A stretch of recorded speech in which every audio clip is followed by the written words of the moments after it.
My hot take is that you don't need to contribute to the economy in order to be useful to society. Like, you shouldn't have to be employed in order to live, and you don't need to be employed in order to, like, give benefits to the community around you. I appreciate your perspective and I want to encourage it. In fact, I want to encourage it so much. I'd love to have a go back and forth go dialogue with you.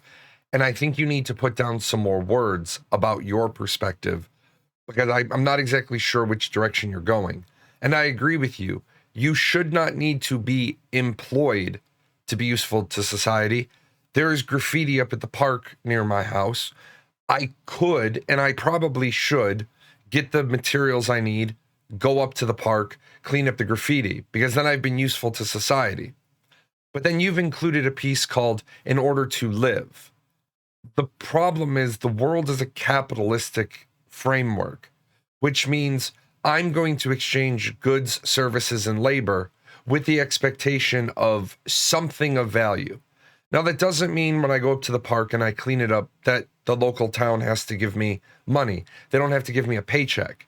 They could, in fact, see me out there doing it, and they could give me a sandwich and a Gatorade. And that would help contribute to my hierarchy of needs and my need for sustenance.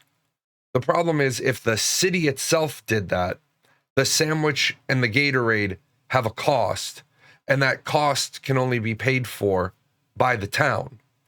Now, it's also 100% accurate that the townspeople could see me up at the park cleaning up the graffiti, and out of their own pocket, somebody could go and they could buy me groceries, and they could buy me a sandwich, and they could buy me a Gatorade.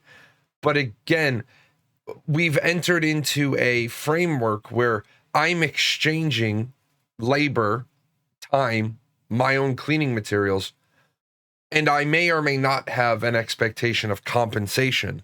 And anybody who compensates me is losing a thing of value, the sandwich, in exchange for something that benefits society, a clean park.